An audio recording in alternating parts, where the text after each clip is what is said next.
Welcome to Beyond Love and Light podcast, where we bypass the fluff, lift the veil, and explore how to navigate the human experience as a spiritual being. I am Laura Gavander, a transformation coach, psyche, and emotion code facilitator. Join me as we delve into topics relating to human consciousness, alternative healing modalities, quantum physics, and the psychology of spirituality. I bring you insights and information from amazing guests and my own experience and observations. Please remember to subscribe to get notifications. And if you'd like to know more about me and my work, please go to my website, www.lauragavander.com. So let's get on with the podcast. Hello, everyone. Welcome to the Beyond Love and Light podcast. I am so excited to welcome my guest, Angel Quintana. Let me tell you a little bit about her. So since 2012, Angel has been mentoring new earth leaders to embody values rooted in esoteric wisdom, holistic sciences, and spiritual depth. As a student of astrology and holistic health since the early 90s, meanwhile, she looks like she's 19. She holds a certification in alchemical herbalism and has developed numerous esoteric methodologies, including life path astrology, the mythic city method. Is that mythic or mystic? Mythic. Oh, it is mythic. Ooh, okay. Mythic city method and inner temple magic with a K. With this knowledge, she's overcome an incurable ailment, cementing her gnosis in the esoteric arts and Western occult traditions. Her personal healing journey not only reflects the transformative success of this knowledge, but also her notable morale and congruency in practicing what she preaches. Sacred Anarchy is a reflection of her deep commitment to fostering meaningful, lasting change in both herself and the world. She continues to guide a new generation in discovering their life paths and advancing through empowerment and self-governance. Welcome, Angel. Thank you, honey. That's a lot. It is a lot. It's a mouthful. A mouthful. But before anything else, I just want to show you. Angel, she's done like so many amazing things, like had a magazine, which I also had an article in, but she published this book, and I saw it was back in 2019. Star Seeds. Let me see if I can read this backwards. Star Seeds, a spiritual handbook for old souls. So I wrote an article here about ignorance is bliss, which I do believe in some instances it absolutely can be, depending on how you use it. But I mean, she had like all these people participating and anyway, you've done some really, really amazing things. But I think the thing that really, really stands out, and I think this kind of like changed the whole trajectory of everything. So you started out Holistic Fashionista was the Mhm. company that you had. You were a fashion designer. You did all kinds of things with design and beauty, and then you've had this quote unquote incurable ailment that I think sort of changed things for you. Is that correct? Yeah, and that has been so I got dosed with this skin condition back in 95. And it took almost 30 years to kind of figure out, went on this holistic health healing journey. And it really opened my eyes to what I had already studied, which was astrology, but there was many other traditions like herbalism and magic and alchemy and Kabbalah that really put the whole like infrastructure together of how to heal. Well, what happened when you say it's incurable? So you got a diagnosis that was saying, too bad, you're stuck with this? Yeah. And I just was never going to be okay with that. This was obviously back in the mid 90s. And so no one that I knew, like hereditary, even though sometimes they said it was genetics and things like that. But I went on this journey of just trying to figure it out. But there was so much I didn't know about myself. And that was really the key that opened all the doors, is that there really isn't just one path to healing, because everyone's alchemical makeup is different. And so you have to uncover what that is. You have to go on this deep path to knowing thyself if you really want to heal from the inside out. So that was the start, because it seems like from that point, that was the launching point for you to go really above and beyond. I mean, you talk about, okay, let's to talk about, you talk about esoteric wisdom. What is that?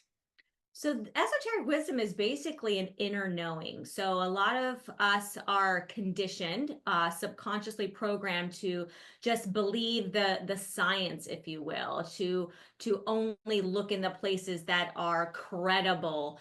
And esoteric is basically taking that inner gnosis that you know yourself, and so you find the wisdom, you see the path for you. And so that esoteric wisdom is not something that is readily available unless you are truly on the path to gnosis.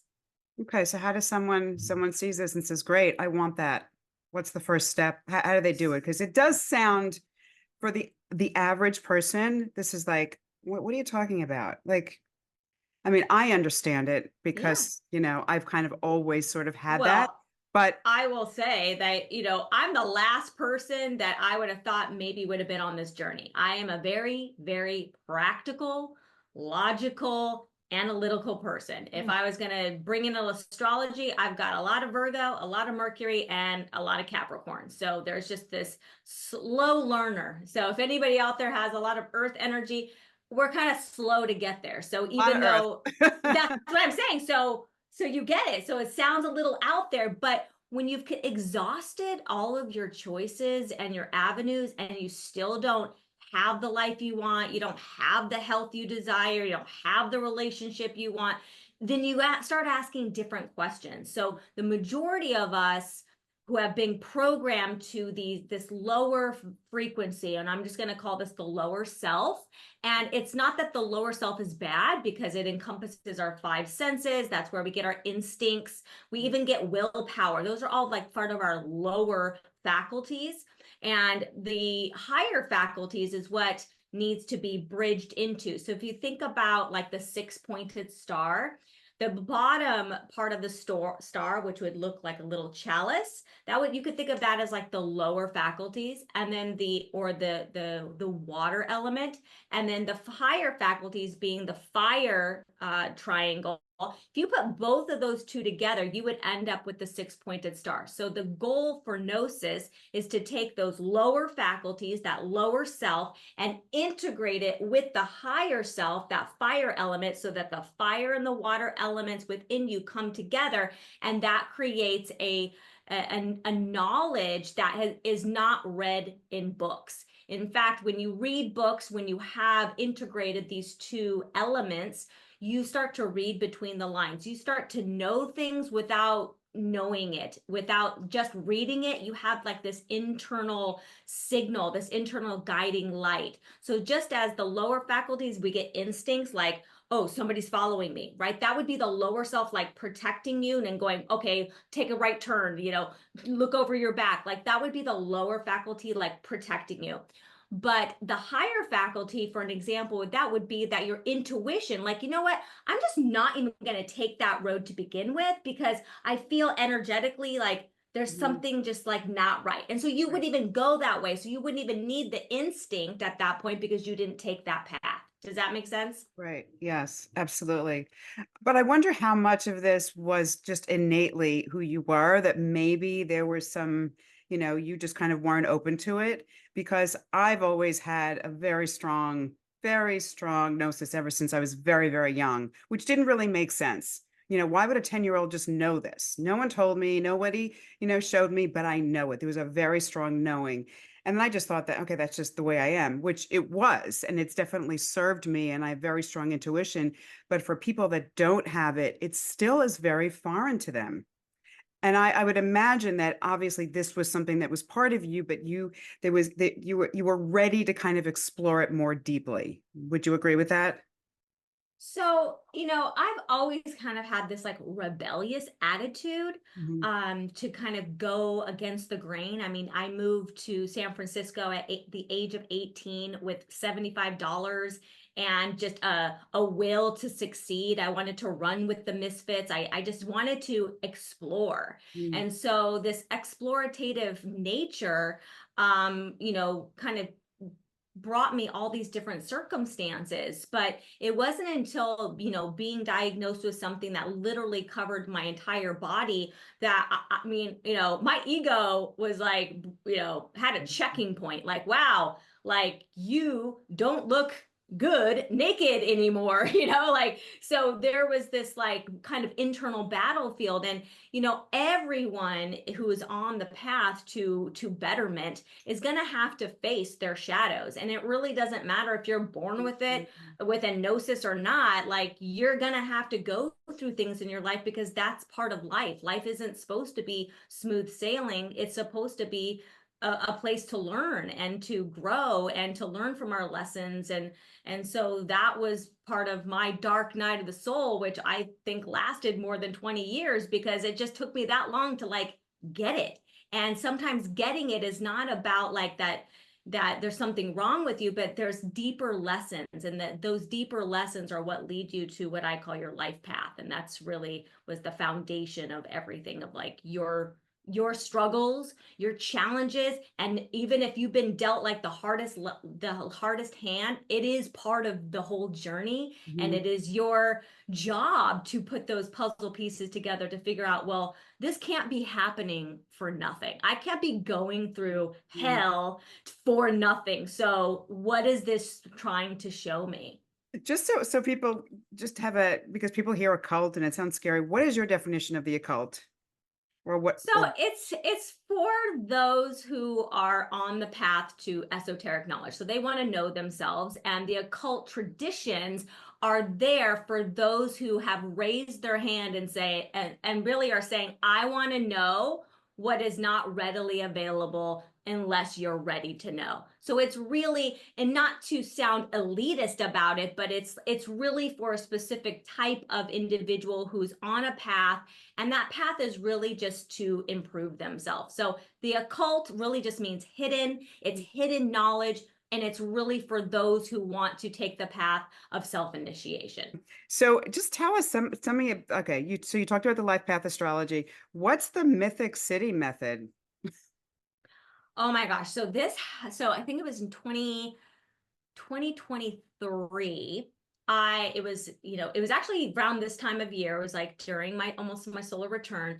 And I had been studying the tarot, not even for that long, maybe 7, 8 years. And I was working with the tarot, and I was like, this sounds a lot like astrology in this way, but then it also sounds like magic. It was kind of like, wow, this deck, this tarot deck is a book of the human experience. And when I started to see all of those cards, as archetypes of the human experience, then all of a sudden I was like, well, wait a minute here.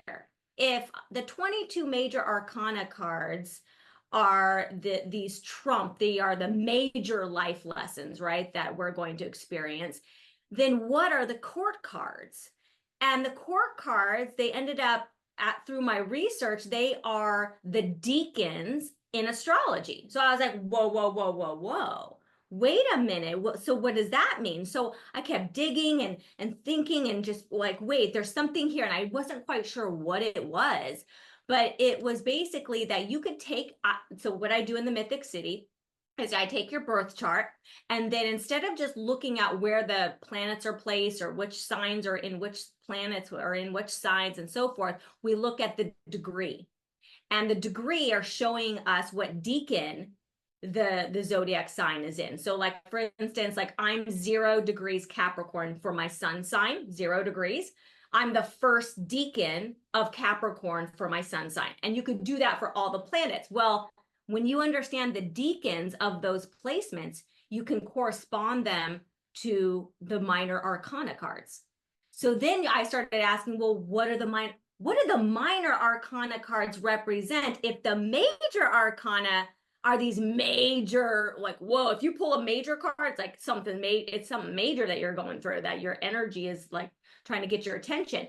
Well, the minor arcana are more of like the deeper, like lower self lessons, if you will. So kind of how we just talked about, like we've got the lower self and we've got the higher self, but the deacons, you could even replaced the word deacon with demon.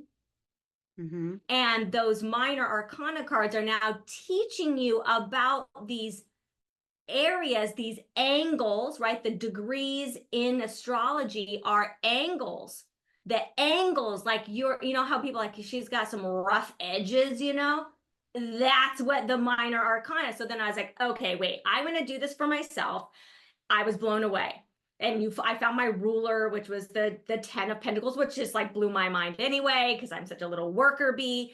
And then I did it for my spouse, and he was like, what is this? I'm like, this is it. This is the mythic city. So Wow. the mythic city was that you have an entire civilization living inside of you, That's and so you need crazy. to, oh, it's so good. And you have to learn how to rule yourself. You've got to be the master of your civilization. So it's not about voting for a president. It's about you learning how to govern yourself, because you've got all of these archetypes, these mythologies inside of you that are either underdeveloped, overdeveloped, egotistical, Wow. all these things, and you've got to work with them to mature them. So the mythic city is like that process of learning how to work within your own domain.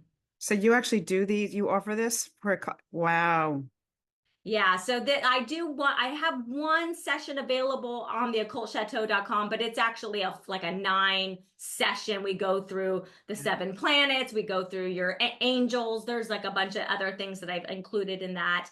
But that was really such a game changer. Just again, it's about knowing yourself. And as soon as you know yourself and you can learn to accept those things, okay, I've got these little areas that I got to work on, okay, there's a little bit of a humbling experience. So the tarot was really the one of those occult traditions where I was like, wow, I could really merge this with astrology, and we've got a whole new game plan here. Wow, wow. And it's so important to understand who you are, not Yes. just the reflection, but really understanding and the accepting. And I remember, and this is just like so basic, when I really understood that I was an introvert, right? And when I saw what that meant and the definition, all of a sudden it's like that explains, like there's not, you realize that there's nothing wrong with you. That why do I need to have a lot of alone time? Why do I need, if I'm too much time with a lot of people, I need to recover, and all these other things that are just characteristic. You think like, oh my, do I not like to be around people? Am I antisocial? It's like, no, it's none of these things. Because obviously I work with people all the time.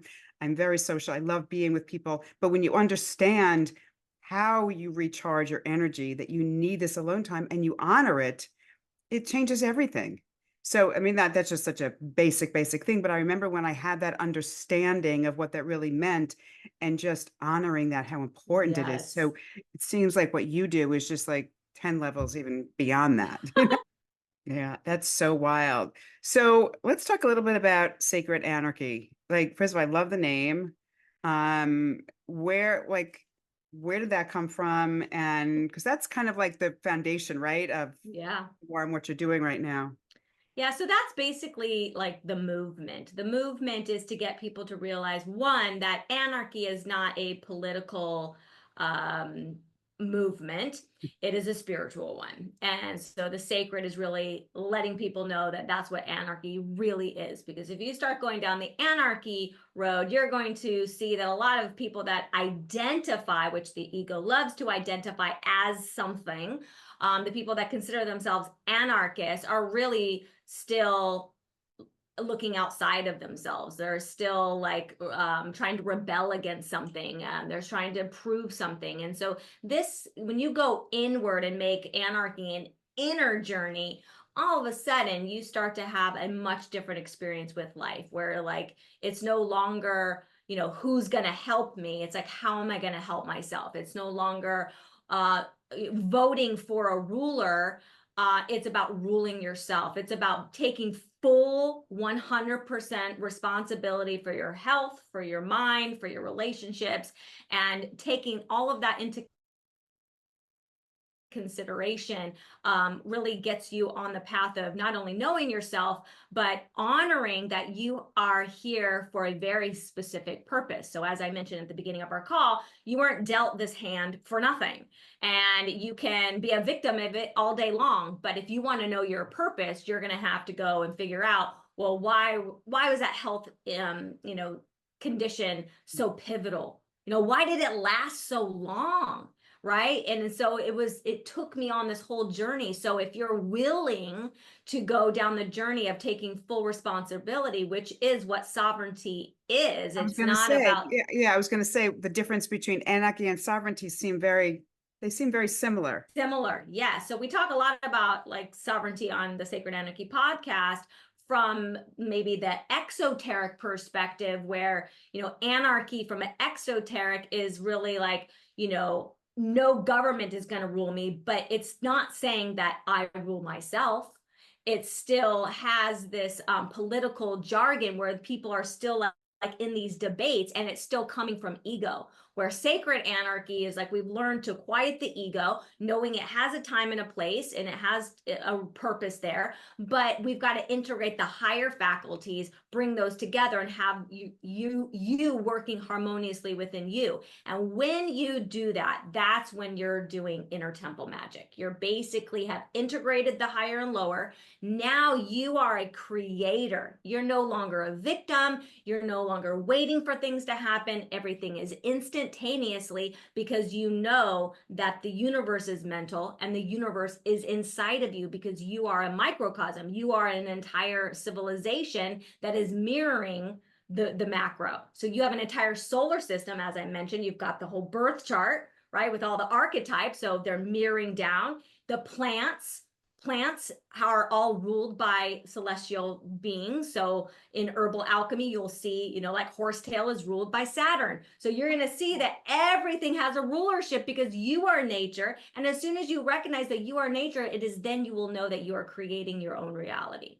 Wow, I never knew that. Actually, I did want to ask you about your alchemical herbalism. I never knew that. So yeah, because that's a whole fascinating subject. And that's a lot of what you use to heal yourself, right? Was herbalism. And so yeah, talk to me a little bit about this, because that's Okay. fascinating. So I've been studying holistic health, obviously, since the mid 90s, because my mom got me all these books on herbs and plants because of my skin condition. So I was like always kind of dabbling that, even though I was like, I'm going to be a fashion designer and all this other stuff. I really had this other life of studying that. So when I went to natural medicine school and got all these certifications, it wasn't until later that I started to merge the worlds of herbalism and astrology. So we know about medical astrology. Well, medical astrology is very much infused into alchemical herbalism. Mm-hmm. So what I have basically done is taken medical astrology, alchemy, and then obviously the study of our body, plants also having an affinity for certain organs, for certain body parts, but they also have the essence of them, right? So if you think about alchemy has three principles. We have salt, mercury, and sulfur. So we're working on the body. The salt, we're working on the mind or the emotions, which is mercury, and the soul or the sulfur. So we want to work on all parts of ourselves. We don't want to just, be taking a supplement because it's trending, right? Like, oh, everyone's taking turmeric because, it has all these antioxidants, whatever. But if you've got a lot of fire in your chart, well, that turmeric is a fire ruled plant. So you're actually adding even more fire. And it's not that you can't do sympathetic, healing modalities where some, like in homeopathy, you take a little bit of the thing that you have, and there's that kind of thing. But we also don't want to throw off what I call your alchemical constitution. So kind of going back to more of the anarchy stuff, it's not about the US Constitution, right? It's about your constitution, because you're a mythic city. So your alchemical constitution was a concept I created to have these sessions with my clients where we look at their chart, and I go through how they're elementally made up and alchemically made up. So we look at the elements, we look at the principles of alchemy, and then we relate them to herbs so that you can create a customized, or I create a customized formula based on your alchemical constitution. Now, if you've got some kind of physical, spiritual, or mental ailment, then we also look at that. I call that your sin constitution. And that just means that there's something out of alignment that's out of alignment with how you're regularly wired. So we take into consideration the sin constitution with your alchemical constitution, because we don't want to forget, like, this is how you are made up. This is the ailment that's causing this to get kind of like a feud. And then we use plants that have these energetic forces that are ruled by the planets, that have elemental makeups as well. And all of a sudden you've got a truly holistic healing remedy. Incredible. I don't think I've ever heard anybody talk about this like you're talking about this, to be honest. And I've been exposed to a lot. So how do you know like the dosage, or how do you know like someone has like a certain symptom and you can look at their chart? It seems very complicated. Is it? So, well, I didn't come up with medical astrology. So there's many amazing medical astrologers like Judith Light, or excuse me, Judith Hill. But medical astrology is basically taking the human body, and from top to bottom, we've got Aries to the head, all the way down to Pisces to the feet. And in between are all the organs and the systems, like the nervous system, the glands, all the whole thing. So they're all ruled by celestial forces. So Aries and Mars. Okay. So we're able to see and so in alchemy, we work with the 7 classical planets. So we don't take into consideration too much like Pluto, Uranus, Neptune, although those are like second degrees of the 7. So if we looked at like Pluto's like Mars on crack, right? It's like Mars squared, So it's kind of like how the universe is a spiral and it just keeps spiraling out. Well, it's like as we discover these like other planets, they're just like another version of like a more intense version of another celestial body. So we work with the 7 celestial planets.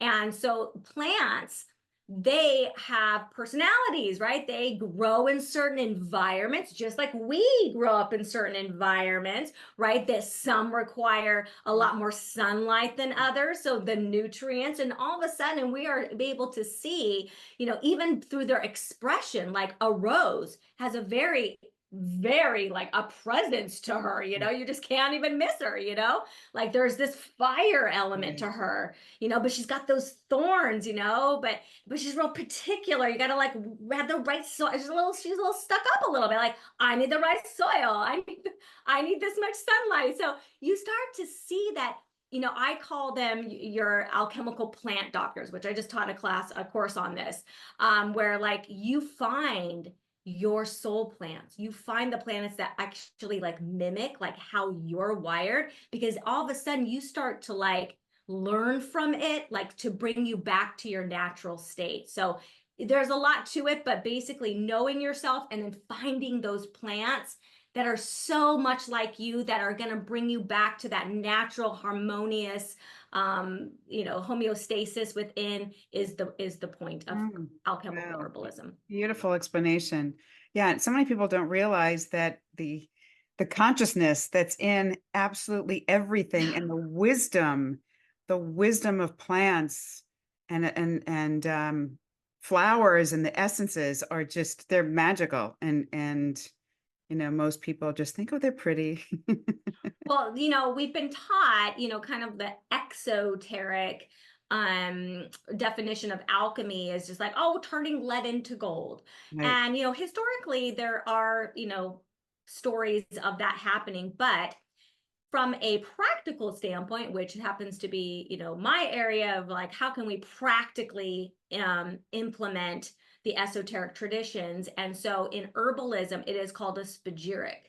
And a spagyric is basically using the entire plant. So like when you make a tea, you toss out the tea bag. So you're tossing out the salt, right? The form of the actual plant. Right. And then the essence, like a essential oil or like a flower essence, right? You're only working with the sulfur part of the plant.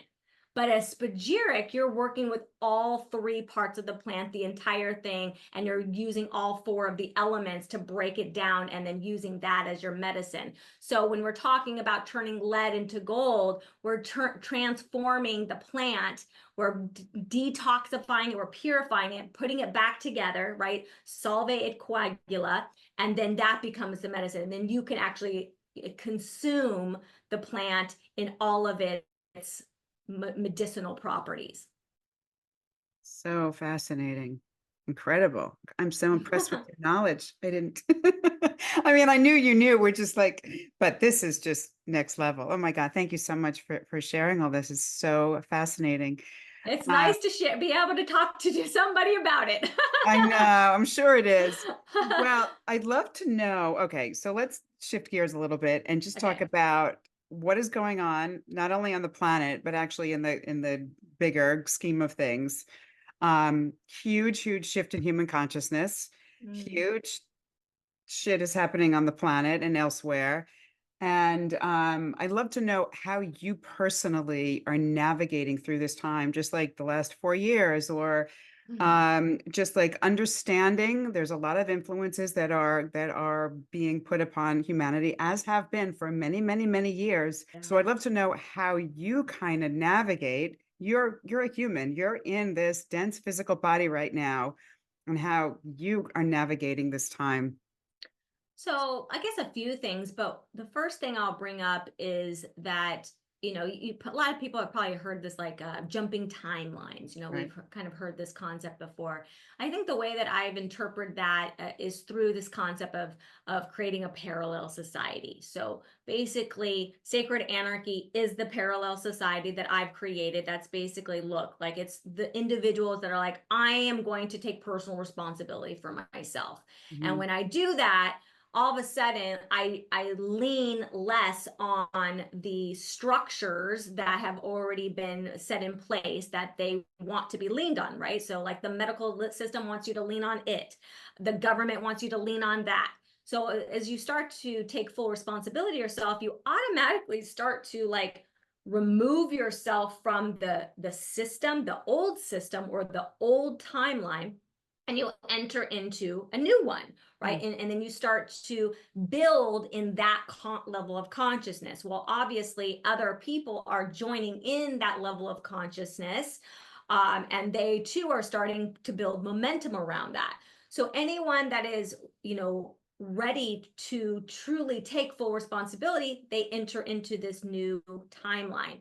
Now, we are seeing an explosion of technology like AI. We're seeing an explosion of just like craziness on the interweb and all this other stuff. And so to be able to use your esoteric knowledge, which is the integration of your higher and lower faculties, and be able to see through everything. So it's not about ever worrying Mm. that, the new world is, the new world order. The new world order happened over 100 years ago. It's already been happening. It's not coming. It already has been happened. So if you think you're waiting for something to happen, it's already happened.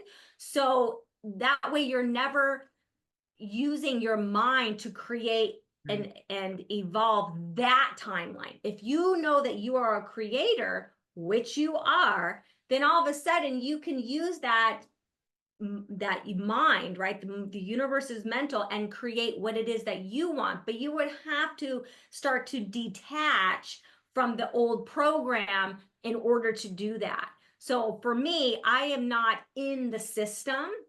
Um, Literally, I have gone through what is called a revocation of election. I have changed my business model to be a private membership association. So I'm already doing some practical things, but there's also just things that, I have a whole apothecary of herbs. If I don't feel well, I take care of myself. Like I take full responsibility for that in every regard. And same thing with my relationships. It's unfortunate that we've all been kind of segregated from maybe our old friends and relationships, and things have kind of deteriorated. But kind of part of starting anew is allowing the old to dissolve. And sometimes those relationships that we maybe held so dear at one point, they just haven't turned into the new system or the new timeline, so we're not like on the same page yet. So unfortunately, it can feel very lonely. It can feel very isolating. I think that's why doing podcasts like what you're doing and sharing knowledge and just allowing the people who are ready for you, who you truly are, even if the old people are like, that's not the angel I used to know, or whatever. It's like, that's okay. Mhm. I'm still doing me over here. And so for me, the second part of this is to, really create your own grimoire, where you start to recognize that you are creating your reality, but you're also affecting the collective Mhm. consciousness as well. So you have your personal experience, but you're also affecting this grander scheme. Right. And so for me, like, I am always like testing like my will, my higher faculty will, not my willpower, of how I can call things in, kind of like proving to myself like how powerful I am. So like a grimoire is really documenting how you're doing things differently, and then Mhm. what is transpiring because of those new actions, because of those new mindset, because of those new habits. And all of a sudden, you start to feel powerful. And then all the outside noise that's trying to remind you that you are powerless, Mhm. it's not even in your influence anymore, because you already know, because you've proven to yourself just how powerful you are as a Right. creator. Right. That's very cool. Yeah, I've never really heard that particular exercise, but yeah, I've kind of noticed there's like seemed to be such a huge split in timelines where it's almost like you're living in a different reality than a lot of people. And one thing I learned is that it's just totally accept where people are. There's no judge where someone is there, that's fine. That's their journey. And that, but to really honor where you are. And like you said, and just kind of like, certain things you share with people and certain things you may not need to share with people. And There's a great book by Jack Parsons. It's called Freedom is a Double-Edged Sword. And mm, it basically is this: to have true freedom, you have to allow others to do as they please, so long as it is not hurting anyone else. So even if they do not share your beliefs, they don't share your interests or whatever, as long as it's not hurting anybody else, that is exactly. true freedom. So you want to be over here in this timeline, that, hey girl, that's your right. Yep. You want to go vote for your own leader? Cool, you should go do that. You feel like you need somebody else to do that work for you? You should, that is your right. That is your right.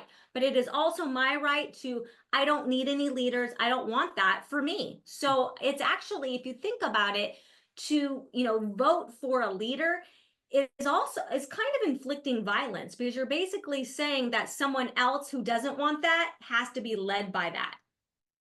Like, you're forcing your leader onto someone else. And that's why, for me, I don't participate in the political stuff, because I don't have the right to choose for you. If you Mhm. want someone else to be your leader, that's who your leader should be. Well, I there's don't also have this that right. whole right and wrong, like I'm right, you're wrong. I mean, whether it's Yeah, religion or politics, I whatever, there's know. so much of that. What I'm doing is right and what you're doing is wrong. And it's just, Yeah. um, well, this has been really, really just so much fun and so fascinating. Is there anything you'd like to leave people with, and just in terms of just another way of navigating through all this that we haven't talked about? I know. We have covered a lot. I mean, the thing that kind of got me like sold on the whole journey is this concept of the chrism ritual. And for those who are already interested in astrology, if you're still on the fence about maybe some of the esoteric traditions, but if astrology has at least like piqued your interest, doing a ritual when the moon is in your sun sign. So like, I'm a Capricorn sun, when the moon is in Capricorn, for those 5 days, we do take into consideration the tropical and the astronomical view of where the moon is. If you refrain from, hurting yourself, right? Negative thinking, drinking alcohol, doing things that are like lowering your vibration, basically. And you start to do that every month. You take that chrism ritual, those 12 times of the year, right? The 12 times that the moon is in your sun sign, and you refrain from those things. you will be a different person in those during those 12 lunar cycles. And that will, without you doing anything else, like even if you were like, but I want to exercise, or I want to get another career. If you just did this for the next 12 months and gave yourself like a peace of mind, I'm just going to do that, your consciousness will shift, and you won't want to not do the things that you've been wanting to do. You will do them automatically. So Wow. you start to integrate the macrocosm, and you start to know that you're having an interrelationship with the heavens, as above so below, as within so without, as in heaven so in earth. So you start to connect with that you are nature, and that alone will begin the journey of your transformation. So that would be my Wow. parting words. Fantastic. Fantastic. Where can people reach you to find? Sacredanarchy.org. Go check it out. You're gonna have your mind blown. Just there's so much information, and you do so much, and you're always coming out with something new and fabulous. So thank you so much. Thank you, Laura. I'm so appreciative to have here, and I hope everyone has enjoyed this podcast, and I appreciate everyone's time. Thank you so much. Thanks everyone for tuning in, and we'll see you again soon.